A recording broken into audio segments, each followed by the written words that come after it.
राधे राधे, हरे कृष्णा। कैसे हो आप सभी लोग? आशा करती हूँ आप सभी परम मंगल में होगे, स्वस्थ होगे, अच्छे होगे। सबसे पहले आप सभी सुहागन महिलाओं को वट सावित्री के व्रत की अनंत और अनंत शुभकामनाएं। जैसे सावित्री ने यमराज से छीनकर अपने सुहाग की जान की रक्षा करी थी, वैसे ही आप लोग भी अपने सुहाग की रक्षा कर सकती हैं वट सावित्री पर वट वृक्ष की पूजा अर्चना वंदना कर। देखिए, मैं आपको एक चीज क्लियर कर दूं, बड़े सारे प्रश्न है। दीदी, इस बार शुक्र अस्त है, हम नया वट सावित्री का व्रत प्रारंभ करना चाहते हैं, क्या हम पूजा करें या नहीं करें, हम व्रत प्रारंभ करें या ना करें? शुक्र अस्त होने पर शादी विवाह नहीं होता है।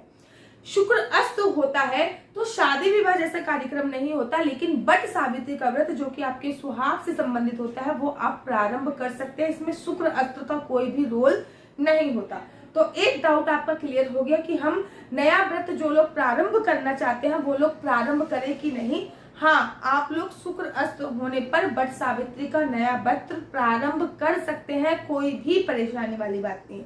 दूसरी बात जो आप लोग मुझसे पूछना चाहते थे वो ये था कि दीदी, वट सावित्री का व्रत ना हमारे ससुराल में होता है ना हमारे मायके में होता है, हम लोग व्रत कैसे करें? वट सावित्री का व्रत ना मेरे मायके में होता है, मैं खुद की बात कर रही हूँ, ना मेरे मायके में होता है और ना ही मेरे ससुराल में होता है, लेकिन फिर भी मैं वट सावित्री का व्रत करती हूँ, क्योंकि इस व्रत को बोला जाता है कि करवा चौथ से भी ज्यादा बड़ा व्रत बोला गया है। हमारे शास्त्रों में इस व्रत का वर्णन 2 से 3 बार आया है, और जब भी उदाहरण दिया जाता है तो करवा चौथ का उदाहरण नहीं दिया जाता, उदाहरण दिया जाता है सावित्री माता का, कि जो यमराज से अपने पति को छीनने की ताकत रखती है, ऐसा बोला जाता है ना। तो वट सावित्री के व्रत की बहुत बड़ी महिमा होती है, चाहे आपके मायके में होता हो या ना होता हो, या फिर आपके ससुराल में होता हो और ना होता हो। अगर आप करना चाहते हो तो आप व्रत कर सकते हो। क्या वट सावित्री के व्रत में क्या वट सावित्री का जो हम लोग दीदी व्रत रखते हैं, क्या उस व्रत में व्रत रखना जरूरी है? देखिए, कोई जरूरी नहीं है। वट सावित्री में 2 तरीके से व्रत रखा जाता है। एक तो पूरे दिन व्रत रखा जाता है, पूरे दिन व्रत रख के शाम को एक समय मीठा भोजन किया जाता है। दूसरा, वट सावित्री के व्रत में जब आपने वट वृक्ष की पूजा अर्चना वंदना कर ली, उसके बाद आप भोजन प्रसादी पा सकते हो। तो ये 2 तरीके का व्रत होता है। वट सावित्री में वट वृक्ष की पूजा अर्चना वंदना करने का क्या समय होता है? वट वृक्ष की जो पूजा की जाती है वो दोपहर के समय होती है। सुबह सुबह आप जाके वट वृक्ष की पूजा कर लो और फिर चाय वाले पी लो, ऐसा नहीं होता है। हर पर्टिकुलर हर चीज का एक समय होता है। वट वृक्ष जो होता है, जितना ज्यादा, देखो हमेशा मैं कहती हूँ वट वृक्ष जो होता है वो देव वृक्ष की श्रेणी में आता है, अर्थात हमारे 7 देव वृक्ष है, उसमें से एक वट वृक्ष भी है, वो उसको भी देव वृक्ष की श्रेणी में ही रखा जाता है। तो जितने भी देव वृक्ष होते हैं उनकी पूजा करने का पर्टिकुलर टाइम होता है। जैसे कि वट वृक्ष होता है वो छांव देने वाला वृक्ष होता है, और उसकी आयु इतनी लंबी होती है, जितना ज्यादा पुराना वृक्ष की आप पूजा अर्चना वंदना करते हो ना, उतनी ज्यादा पॉजिटिव वाइब्रेशंस आपके मन में आती है, उतनी ज्यादा पॉजिटिव संचार आप लेके आते हो। इसलिए जब भी अपने सुहाग की लंबी आयु के लिए पूजा अर्चना वंदना करो तो ध्यान रखो, वट वृक्ष जितना पुराना हो उतना ज्यादा सर्वोत्तम माना जाता है। हाँ, नथिंग टू समथिंग, अगर कुछ नहीं है तो फिर भैया टहनी की भी पूजा अर्चना वंदना कर सकते हैं, लेकिन जितना ज्यादा पुराना वृक्ष होएगा उतना ज्यादा आप लोगों के लिए सर्वोत्तम होता है। वट वृक्ष की जो पूजा का पर्टिकुलर जो समय होता है वो दोपहर के समय होता है, अर्थात 11 बजे से लेकर 2 बजे तक के बीच में उनकी पूजा अर्चना वंदना करनी चाहिए। फिर आपके घर के रूल्स रेगुलेशन के हिसाब से आप जरूर कीजिए, ठीक है। मैं शास्त्रों में लिखी बातें बता रही हूँ, फिर जैसा आपके घर पे रूल्स रेगुलेशन हो आप वैसा कीजिए। क्या वट सावित्री के व्रत में नए कपड़े पहनना जरूरी है? कोई जरूरी नहीं है।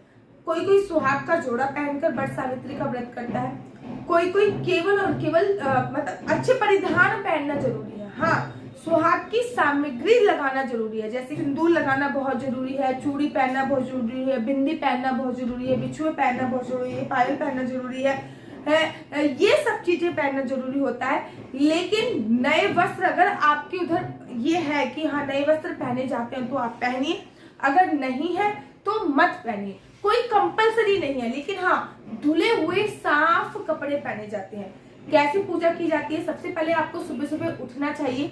इस दिन जैसे कि इस दिन सुबह सुबह उठिए, पानी में काले तिल डालकर आपको स्नान करना है। अब काले ही तिल क्यों डालने हैं? क्योंकि इस दिन शनि जयंती भी होती है, और शनि जयंती पर काले तिल डालने से शनि देव कि जो क्रूर दृष्टि होती है वो हम पर नहीं होती। तो पानी में काले तिल डालिए, उसके बाद स्नान कर लीजिए। स्नान के बाद आपको साफ कपड़े पहने, ये जरूरी नहीं है कि आप नए कपड़े पहनो, साफ कपड़े पहने हैं, लेकिन सुहाग की एक निशानी जरूर लेनी है, मतलब जो आपकी शादी के टाइम की निशानी हो वो जरूर पहने। इसकी कोई चुन्नी हो सकता है, चूड़ी वगैरह हो सकती है, बैंगल्स वगैरह हो सकती है, एनीथिंग एल्स, इनमें से कोई सी भी चीज़ जो है वो आप ले सकते हो। उसके बाद 16 श्रृंगार कीजिए, मेहंदी लगाइए, सिंदूर लगाइए। और काले चने ना आपको पहले ही पानी में डाल देने हैं। आप काले चने पानी में डाल दीजिए और काले चने उबालने के लिए रख दीजिए। कहीं कहीं पे ये उबाल के डाले जाते हैं और कहीं कहीं पे ऐसे भी लेके जाए जाते हैं। बेसिकली हमारे यहाँ पे उबाल के लेके जाए जाते हैं, तो मैं उबाल के ही लेके जाती हूँ। तो पानी में पहले आपने काले तिल डाल के स्नान किया, उसके बाद फिर आपने वस्त्र पहन लिए, उसके बाद आपने घर पे पहले पूजा अर्चना वंदना कर ली, फिर पूजा की जो थाली है वो बनाई। पूजा की थाली बनाने के बाद पंखा रखा, बट वृक्ष पे आपने दिया जलाने के लिए रखा, उसमें आपने काले चने रखे, क्योंकि बट वृक्ष को पंखा भी चढ़ाया जाता है ना। फिर आपने उसमें सूत रखी, क्योंकि 7 बार धागे पे लिपट जाते हैं। ये मैं बहुत सिंपल पूजा विधि आपको बता रही हूँ, बाकी आप इसमें ऐड ऑन कर सकते हैं जो आपके वहाँ पर होता हो।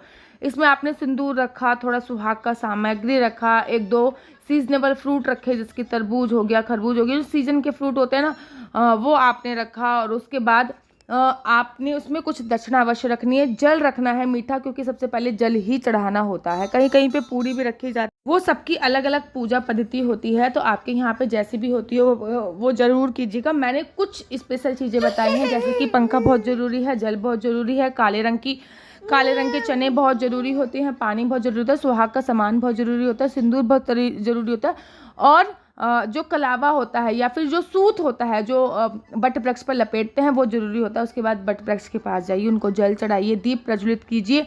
दीप प्रज्वलित करने के बाद फिर आप उनको बांधिए और 7 बार उनकी परिक्रमा करें। कम से कम 7 बार परिक्रमा करें, ज़्यादा से ज़्यादा 108 बार परिक्रमा करने का विधान होता है। तो वो आपकी मर्जी है कि आप में कितनी कैपेसिटी है, आप ये कर सकते हैं। उसके तत्पश्चात आप उनको भोग लगाइए, भोग समर्पित करने हैं। काले चने, फ्रूट्स हो गए, कोई मिठाई होगी, वो भोग समर्पित करना है। सुहाग का सामान बट वृक्ष पर समर्पित करना है और साथ ही के साथ उसकी परिक्रमा करनी है, ठीक है ना। परिक्रमा आपने पहले के लिए, मतलब वो परिक्रमा जो आपने अभी कलावा सूत से करा है ना, वही परिक्रमा होती है। उसके बाद बट वृक्ष को पंखा हिलाइए, क्योंकि कहते हैं ना पंखा हिलाना बहुत ज़रूरी होता है, क्योंकि सत्यवान जो थे वो मूर्छित होकर गिर गए थे। तो सावित्री अपने पल्लू से भी पंखा दे रही थी। तो अगर आपको पंखा ना मिले तो आप अपने पल्लू से भी पंखा दे सकते हो। और उसके बाद आपको बट वृक्ष के गले जरूर लगना है। ध्यान रखिए, बट वृक्ष के गले जरूर लगिए, ये बहुत शुभ माना जाता है। और उसके बाद अपने पति के चरण छूइए और उसके बाद अपने पति को सबसे पहले आपको जो चने हैं वो खिलाने हैं, कोई मिठाई खिलानी है, उनको जल पिलाना है। और उसके बाद बट वृक्ष के जो पत्ते होते हैं या फिर बट वृक्ष का जो फल होता है वो खा के आपको व्रत का पारण करना है। कहीं कहीं पे व्रत पूरे दिन के लिए रखा जाता है, कहीं कहीं पे जो व्रत रखा जाता है वो पूजा करने तक रखा जाता है। ये जो पूजा होती है ये दोपहर के समय होती है, इसका जो टाइमिंग होता है वो 12 बजे के बाद ही होता है। तो आपके यहाँ पे जैसी भी होती हो आप उस हिसाब से कर सकते हैं। मैंने एकदम सिंपल पूजा विधि आपको बताई है और आपके सभी सवालों के प्रश्न देने की मैंने इसमें कोशिश की है। अगर आप लोग अपनी कुंडली मुझसे दिखवाना चाहते हैं, मतलब आपको अपनी डेट ऑफ बर्थ पता होनी चाहिए, उसके बाद आप अपनी कुंडली मुझसे दिखवा सकते हैं। मेरा नंबर है 4 बार 9 20 25 65। दोबारा से बोल देती हूँ, 4 बार 9 20 25 65। आप अपनी कुंडली, अपने बच्चों की कुंडली की वो जॉब करेंगे या फिर वो गलत संगत में तो नहीं है, या फिर वो जॉब करेंगे या बिजनेस करेंगे, अगर आपके हस्बैंड का बिजनेस नहीं चल रहा हो, या फिर आपके बच्चों की शादी नहीं हो रही हो, या फिर आपकी मैरिड लाइफ कैसे रहने वाली है, फ्यूचर कैसे रहने वाला है, जॉब कैसे रहने, बिजनेस कैसे, ये सभी जानकारी आप मेरे को कुंडली दिखाने के माध्यम से ले सकते हैं। मेरा नंबर नीचे फ्लैश हो रहा है, 4 बार 9 20 25 65। ये बिल्कुल फ्री नहीं है, इसके थोड़े से चार्जेस हैं और आपको चार्जेस देने पड़ेंगे। राधे राधे, हरे कृष्णा, हरि बोल।